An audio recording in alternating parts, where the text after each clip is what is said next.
You know, we talk about entrepreneurship a lot these days, but not many people actually know what it means. There's this one thing that you should think about. The other day, I was just walking around my office, which is in a very famous entrepreneurial ecosystem here in the United States, Silicon Valley. And there's this one thing that I realized all the great entrepreneurs have in common. Now, of course, if you follow me, you know that I've spent some time with some pretty amazing entrepreneurs. I mean, some of them are billionaires, but then I also spent time with some that aren't quite as wealthy, but they're still pretty successful. And I realized something that all of them have in common. They don't hate selling, they love selling. Let me say this another way. All the great entrepreneurs I know, they don't hate sales. They love sales because they understand something. If you're an entrepreneur, your job is to solve problems for people and charge money for it. That's it. That's the entrepreneurial equation. You solve a problem for somebody and you charge money for it. So if you don't like selling, if you don't like the idea of having conversations with people and helping them and charging money for it, you're probably not an entrepreneur. Now, listen, I know this sounds so simple, but you gotta remember, we're deschooling entrepreneurship. This is a new thing. Our education system doesn't teach entrepreneurship. So most people have no idea what it really means. And if you go on YouTube, you'll find all kinds of gurus telling you the wrong information.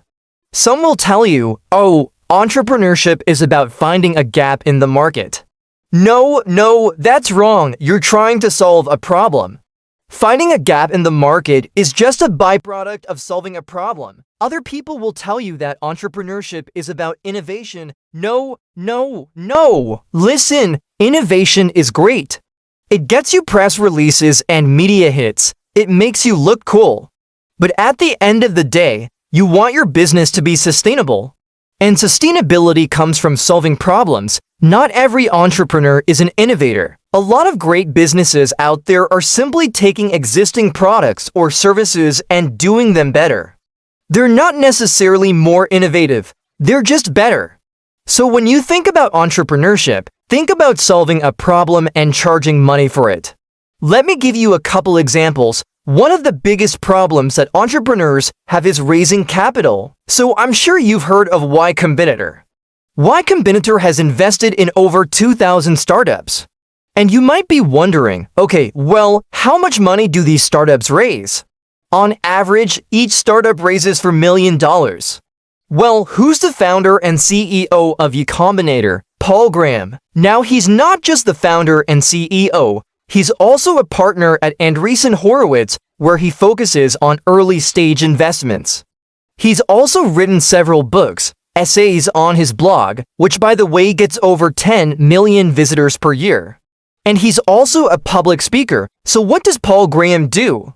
Well, he solves the problem of raising capital for entrepreneurs and he charges money for it. That's it. He gets paid his salary. He gets carried interest from Andreessen Horowitz and he earns speaking fees. And listen, this is a guy that dropped out of Harvard and went on to drop the biggest VCS in the world. He's a legend in the industry and he's done pretty much everything in tech. So this is a guy that clearly understands the power of solving a problem and charging money for it. Here's another example. You know how hard it is to hire great employees. I mean, I'm always talking about this on this channel. In fact, I would argue that hiring great employees is the single hardest thing that an entrepreneur can do. Well, what does a company called TripleByte do?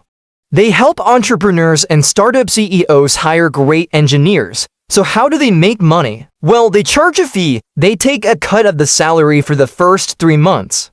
So when you think about it, TripleByte is simply solving a problem, helping entrepreneurs and startup CEOs hire great software engineers, and they charge money for it.